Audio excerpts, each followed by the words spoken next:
So, welcome back. So, it is the top of my morning. I just wanted to say good morning. I wanted to share a little story about a lady who I met in a grocery store. I think her name was Miss Gupton. I met this lady probably, I would say, about 10 years ago. And I did not know this lady from Adam. We both were in the meat aisle and we were saying in the grocery store, our eyes just connected and we just began to talk because I do talk to strangers. You never know when you are among angels. So it is very important to be free, to be open. Talk to everybody around you because you never know what value they have because everybody has value. And she was telling me about crock pots. And I was saying, oh, at the time I had just moved to my first apartment. I hadn't had London yet. It was just me and Travis. And we had the first apartment. And she was explaining to me about the crock pot. Must have been talking about instant meals or something, or meals that you don't have to really watch. And she was telling me, hey, you should try this recipe. And I was like, I'm missing the main ingredient. I don't have the crock pot. And she was like, oh, she was an elder lady. So she was like, oh, I'm retired. I could bring it to your house. I could meet you wherever you wanted to meet. I could give it to you. I'm not using it. And I prayed about it, and God said, well, this is a blessing. Except, because I also talked about when people want to bless you, don't say, well, why is she trying to meet up with me? Why is she trying to give me the crock pot? Go to the little voice inside and say, listen, God, is this coming from you? And God will say, yes. So even 10 years ago, before I even got on the journey, press play, I always was walking in the gift and just didn't know it. So I prayed to God, and God said, you got the green light. So she brought me the crock pot. We met like in a Rose's parking lot somewhere local. And I guess for her, she also wanted to be where other people could see too. Because like I said, we didn't know each other. And she gave me the crock pot. I made the recipe. I think we were talking about crock pot and some chicken or some beef or something.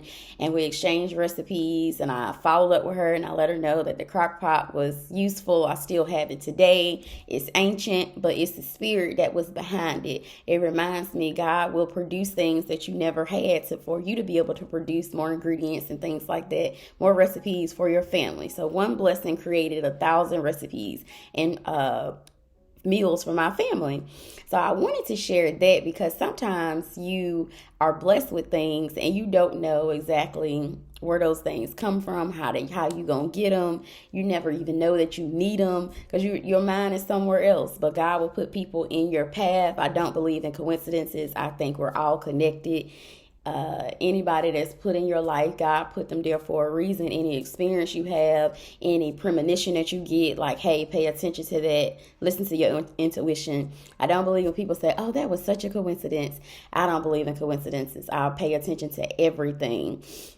And I don't speak on everything, but I pay attention to a lot of things. So as you get into the tunnel of transformation, you will begin to pay attention to every little thing. Like I said, the clouds, the birds, the coincidences, the people in the store putting their buggy back, recycling. It's like your mind just gets so awakened to the positive, energetic things of the world, high vibrational things.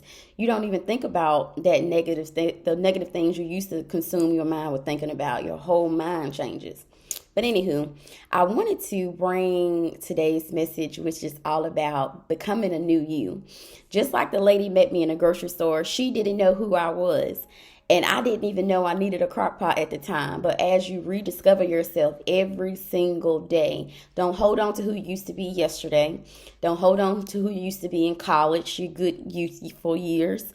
Don't hold on to who you used to be in high school. Used to be the DECA queen and used to be the president of this and the, person of that or the most popular person, best smile. Don't worry about that stuff because that stuff is in the past. Worry about your future. Worry about where you're going. Worry about where God is taking you.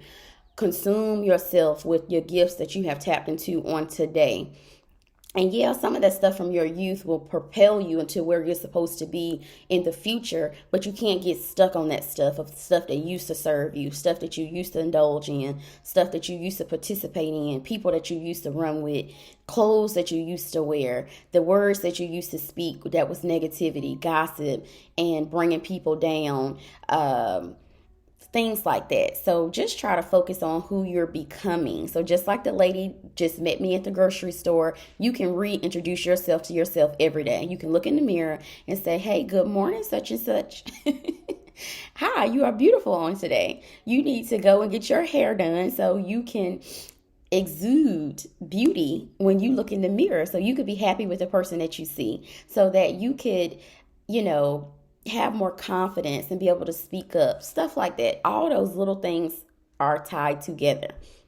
So I was actually in 2 Timothy, and Timothy's father, which is I think is Paul, Apostle Paul. He was writing a letter to his son Timothy saying that you are going to have to continue out your mission. You're going to have to continue to preach the gospel even when people don't want to hear it.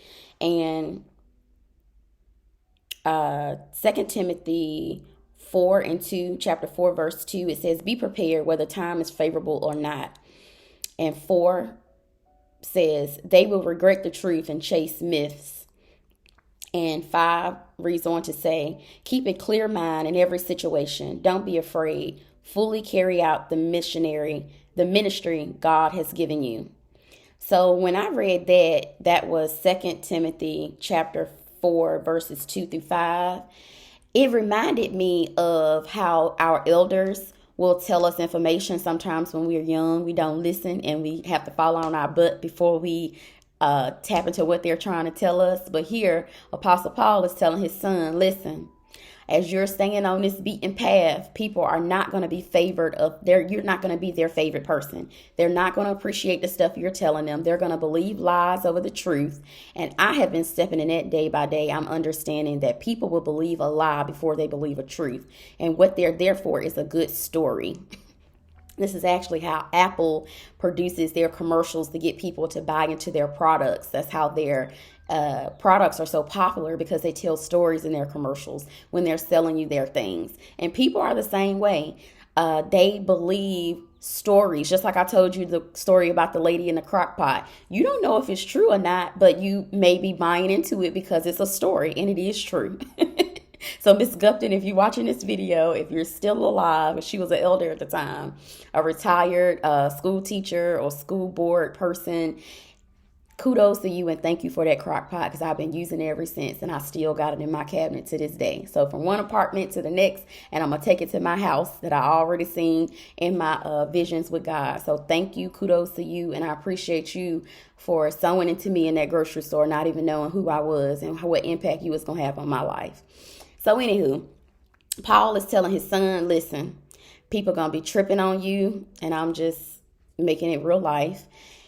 People are not going to be paying attention to what you're saying. People are going to believe what they want to believe. You cannot stop preaching the gospel. You cannot stop telling them what exactly I'm telling you to tell them. You cannot worry about rejection. When you start getting on a beaten path of speaking up for yourself, start setting standards, expect people to walk away. Expect for you to lose the things that has been tied to you, that has been not serving you well. Expect that when God reveals the veil off of your eyes and you can see, you take the drunk goggles off. I don't know if you guys ever taken that transportation class and they put the drunk goggles on you and you can't see at all. And it's an amazing experience to know that you've been walking around like that your whole life. You have been believing myths. You have been conditioned to think a certain way about money, about items, about family traditions, about boundaries, standards, self-esteem, what you are worth, how much money you should be making, all of these things. Like when you take those drunk goggles off and you begin to no longer believe the myths, don't worry about rejection, don't worry about a hater, start pressing play every day, you're going to say, Lord, I've been like this for a long time. And once you realize it, you're going to say, oh no, I don't have time to be worrying about people that's not where I'm going. And God say in verses 5, it says, keep a clear mind in every situation and continue to carry out the ministry that God has given you. So no matter what you got going on, continue to press play, continue to stay on your beaten path. If people want to take positions from you, take authority from you, take resources from you, it doesn't matter, because God is your supplier. He is your resource. These people are just branches off of what God has allowed you to have access to. And if it has been a toxic situation, he's teaching you a lesson. So think about, hey, what is this teaching me? When am I supposed to walk away with this learning? And cut ties. Cut ties, cut ties, cut ties. It's okay. You were living before you met these people. You were living before you started working at that job. You were living before you got that degree. You were living before you had access to the car you're driving, the truck you're driving, everything. You were living. You came in this womb with nothing, and you're going to leave this world with nothing. So don't worry about losing anything. So just like how I introduced myself to the lady in the grocery store at the time, I was a school teacher. So we started talking about education and how kids just need somebody to speak up for them and advocate for them. And you can do the same thing. This morning when you get up, you can say, hi, my name is such and such, and we are going to start a YouTube channel. We are going to tap into the energy of doing hair. We are going to make jewelry. We are going to begin to sell homes. We're going to get our real estate license. We are going to begin to travel. We are going to begin to start a family today. I am going to get married this year. Whatever your goal is, start living it today. And reintroduce yourself. Don't worry about how your friends knew you, because you didn't even know you. When you wake up to who you are, you have to reintroduce yourself to yourself. So don't worry about what other people are going to think about the new you. You didn't even know the new you. You just finding her out. So don't worry about how other people have seen you in the past. And people want to remind you of who you used to be, how you used to act, what you used to smoke, who you used to lay down with, how you used to treat your kids, where you used to live, how you used to be on government assistance. Don't worry about that. Keep pressing forward and let them watch from the stands, because that's what God say. Most of them going to be in the stands by the time they realize who you are and whose you are. And change happens like that. Change happens like that. God does not live on a timeline. Time was created by men. God does not he does not serve and give out blessings and punish people on a timeline. It's whenever he feel like it. So things can change in a snap. So stay consistent, stay level-headed, keep a clear mind. And that's hard, because the devil, I'm saying, when he get busy, it's hard to keep a clear mind. But you got to stay prayed up, drink that water. You know, my water's sitting right over there. Drink that water, meditate, take a couple deep breaths, walk away, and come back and keep plowing to do the kingdom of God. And I talked about that too. People will set traps. They'll set traps and then come back to see if they work. Those people are foolish, because they thinking you're a rookie in the spirit. So when you dealing with rookie spirits like that, let them know that you're not a rookie. You've been out here serving God. You just didn't know in which way, in which capacity you needed to serve him. But let them know, don't come playing with me. I'm not a rookie in the spirit. Don't come checking back to see if stuff work. No, it's not going to work. God is my only person that can stop me. He is the only person that wakes me up in the morning, and he's going to shut me off when it's time for me to expire and be with him and be with my mother and all of the good people of the heavens. Okay. So don't worry about those traps that people set. Like Maya Angelou said, if it didn't kill you on yesterday, agree to do it until you die the next day. That's the only way you're going to be successful. That's the only way you're going to be able to continue to press play, is if you get in that mindset. If I did not die today, I'm going to wake back up and go just as hard as I did the day before. And yeah, it may be exhausting. Yeah, it may, but somebody got to do it. And why not you? So that's what I keep telling myself. Somebody got to do it. Why not me? Why not I have the audacity to tap into who God say I am? Why not I have the audacity to make the money that Tyler Perry and Oprah making? Why not I have the audacity to be able to take care of my kids and travel abroad and do all the things of luxury of life that I want to do? Why not? So I'm encouraging you today, reintroduce yourself. Don't let people play rookie with you in the spirit. Let them know that this ain't your first rodeo. You ever meet people and they say, a lot of people meet London and say, she's been here before. I'm the same way. I was raised by my grandparents. I've been here before. I have some wisdom. I already know those rookie little games y'all try to play with those little children in the spirit. But let them know you taking your position. You know who you are in the kingdom, and you press and play and full pressing the pedal all the way down, full speed ahead. Don't let no devil stop you on today. And And you can't let, when he said keep a clear mind, you can't let nonsense stop you from reaching your goal. And I'm going to cut my alarm off because it's going to go off in any minute. And me and London got to head out. And this child has been sleepy. She is not wanting to stay on that regimen we was on for the last 3 weeks. She's like, that's interrupting my sleep. I need my beauty sleep. So sis says she wants to sleep in. I'm listening to her. And she's awakened now. I'm recording. Give me a minute. But, yeah, so let them know nonsense is not going to be tolerated. It's not going to stop you from being on your journey. You are not going to let that stop you from reaching your goal. And you know how people say if it ain't about the money, it don't make sense. You got to get like that about the kingdom. If it ain't about the kingdom, it don't make sense. If it ain't about uplifting God, producing something for your children that you can leave a lineage behind for them, if it's not about that, then it's nonsense. It's foolish. Don't even give it your energy. But you do have to stand up and say the things that need to be said and nobody else will say, because that's what God got you there for. He don't want you to start a whole bunch of drama and have a whole bunch of standards, and you not keeping yourself to your own standards and respecting other people's standards. But you still do have to do the works of the Lord and use your voice when it needs to be used. But you do have to say, listen, if it ain't about God's kingdom and if we not uplifting and we not moving forward, then I don't need to participate in it. And you got to have that type of mindset in order to stay on a beaten path, because people will come with the distraction. That's what I believe, that Facebook and all that stuff. If you don't have your gift that you're using, it's a distraction. It's out here for a distraction. And you got to let yourself go. Rediscovering yourself, keeping a clear mind. Don't worry about whether you are favored while you preaching a gospel. Don't worry about if they believe you or not. The Bible, where I'm reading from, 2 Timothy verses 4, your Bible, I don't care what version you have, it's going to say the same thing mine say. So let yourself go. Reintroduce yourself to yourself and to other people, your friends, your family. Let them know you know who you are in the kingdom. You don't, them little pennies that used to try to serve you, take them elsewhere.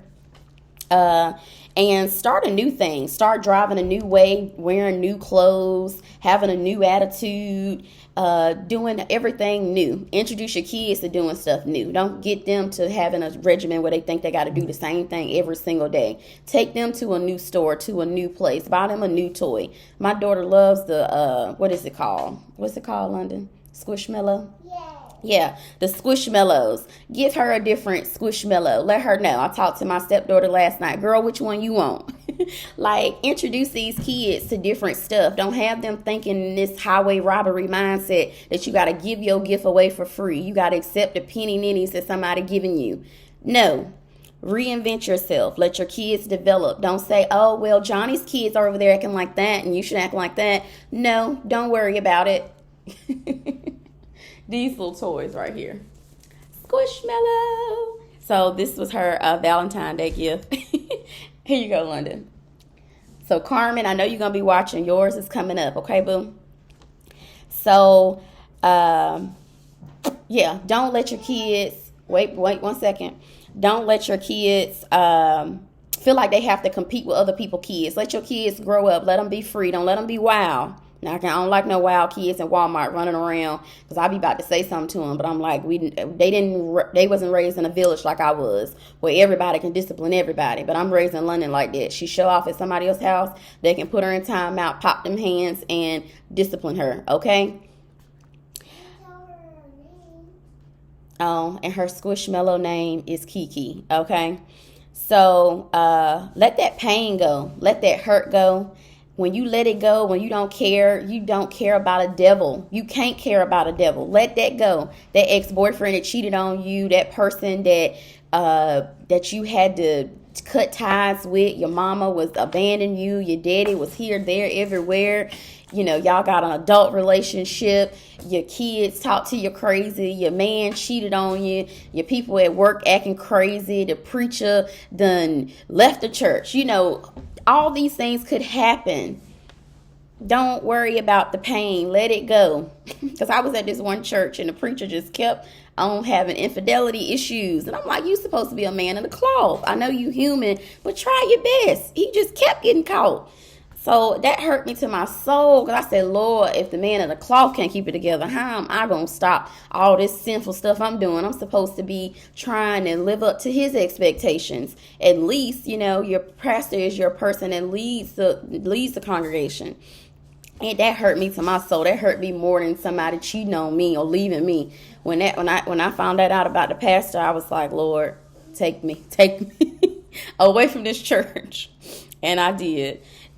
Switch up your language, like how I would talk here freely, just expressing myself. I can't do this everywhere I go, because in different rooms, you got to be able to switch up the language. You got to be able to perform in different rooms and keep it pushing.